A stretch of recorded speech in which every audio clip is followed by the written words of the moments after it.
ఈరోజు మనమొక మంచి కథ విందాం. ఈ కథ పిల్లల్ని, మనల్ని మానసికంగా బలంగా, మంచి వ్యక్తిత్వంతో తీర్చిదిద్దే ఒకే ఒక్క చిన్న అలవాటు గురించి. ఈ కథ ముగిసేసరికి మనందరం ఒక అద్భుతమైన అలవాటు నేర్చుకుంటాం. అది మనల్ని చాలా స్ట్రాంగ్గా చేస్తుంది. ఇంకా చెప్పాలంటే మన అమ్మానాన్నలు మనల్ని చూసి గర్వపడేలా చేస్తుంది. సో చివరిదాకా తప్పకుండా వినండి, సరేనా? సరే మరి మన కథలోకి వెళ్ళిపోదామా? ఈ కథలో మన హీరో పేరు అర్జున్. అర్జున్ చాలా చురుకైన అబ్బాయి తెలుసా? చదువులో ఎప్పుడూ ఫస్ట్, ఆటల్లో కూడా అంతే, భలే ఆడేవాడు. కాని అతనితో ఒకే ఒక చిన్న ప్రాబ్లం ఉండేది. అదేంటో తెలుసా? వాళ్ళ అమ్మానాన్న ఎప్పుడైనా అర్జున్ అని పిలిచారనుకోండి, వెంటనే పలికేవాడు కాదు. కాసేపు ఆగి ఏదో విసుగ్గా ఆ అనేవాడు. అయ్యో, వాళ్ల పిలుపు వినిపించలేదని కాదండోయ్, ఆ టైంలో తను ఫోన్లో మునిగిపోయి ఉండేవాడనమాట. సో అమ్మానాన్నల పిలుపు కన్నా చేతిలో ఉన్న ఫోనే అతనికి చాలా ఇంపార్టెంట్ అనిపించేది. సరే, ఒక్క నిమిషం కథని పక్కన పెట్టి ఆలోచిద్దాం.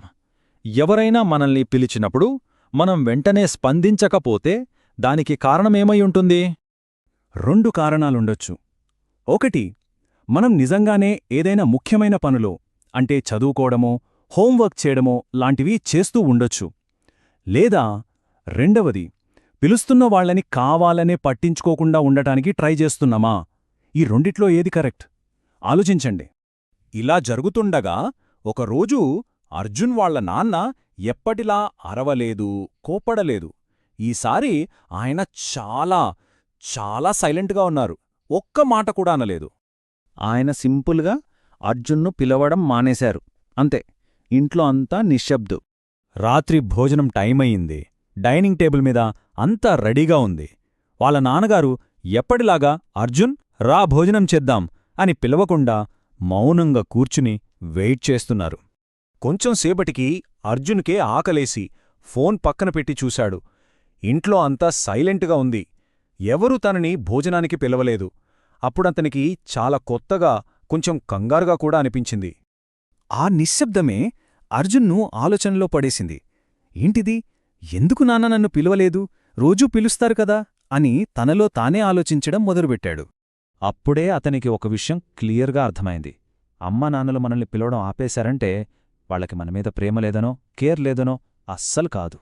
దాని అసలు అర్థమేంటంటే, మనం వాళ్ళని పట్టించుకోవట్లేదని, వాళ్ల మాటకు వాల్యూ ఇవ్వట్లేదని వాళ్ళు ఫీలవుతున్నారని, ఆ బాధతోనే వాళ్లు సైలెంట్గా ఉండిపోయారని అర్జున్ గ్రహించాడు. ఇక్కడ ఇది వింటున్న తల్లిదండ్రులకు ఒక చిన్న మాట. పిల్లలకు మంచి విషయాలు నేర్పించడానికి ఎప్పుడూ గట్టిగా అరవాల్సిన అవసరం లేదు. కొన్నిసార్లు మన నిశ్శబ్దమే వాళ్లకు అన్నిటికన్నా పెద్ద పాట నేర్పుతుంది. సరే, అర్జున్ కథ నుంచి మనం ఇప్పుడు ఒక చాలా ముఖ్యమైన విషయం నేర్చుకుందాం. మన కల్చర్లో పెద్దవాళ్లు పిలవగానే ఆ అని వెంటనే పలకడమనేది ఒక చాలా మంచి లక్షణానికి గుర్తు. ఆ లక్షణమేంటో తెలుసా? అదే గౌరవం. ఇది భయంతోనో ఎవరో చెప్పారనో రాకూడదు, మనస్ఫూర్తిగా ఇవ్వాలి. మనం ఇతరులకు గౌరవం ఇస్తున్నామంటే అది మన క్యారెక్టర్ను, మన వ్యక్తిత్వాన్ని చాలా బలంగా, అందంగా తయారుచేస్తుంది. సరే, ఇప్పుడు మనందరికోసం ఒక చిన్న ఛాలెంజ్. చాలా చాలా ఈజీ. ఈరోజు నుంచే ట్రై చేద్దామా? Okay, first step. అమ్మా నాన్న పిలవగానే ఏ పని చేస్తున్నా సరే ఒక్క సెకండ్ ఆపాలి. సెకండ్ స్టెప్, వాళ్లవైపు చూడాలి. థర్డ్ స్టెప్, ఒక చిన్న స్మైల్తో వస్తున్నానమ్మా లేదా వస్తున్నాన్నానా అని చెప్పాలి. అంతే. మనం చెప్పే ఆ ఒక్క చిన్న మాట మనపై వాళ్లకున్న నమ్మకాన్ని డబుల్ చేస్తుంది. మా పిల్లలు మా మాట వింటారు అనే ఒక ఆనందాన్ని, ఒక ధైర్యాన్నిస్తుంది. ఒక్క విషయం గుర్తుపెట్టుకోండి. ఈరోజు మనం ఆడే గేమ్స్, చూసే ఫోన్లు ఇవన్నీ రేపు మారిపోవచ్చు, కొత్తవి రావచ్చు. కాని మన ఇంట్లో మనల్ని గౌరవిస్తున్నారు, మన మాటకు విలువ ఇస్తున్నారు అనే ఫీలింగ్, అది లైఫ్ లాంగ్ మనతోనే ఉంటుంది. కాబట్టి స్మార్ట్గా ఉందాం, దయతో ఉందాం, అన్నింటికన్నా ముఖ్యంగా మన మూలాలను గౌరవిస్తూ వినయంగా ఉందాం.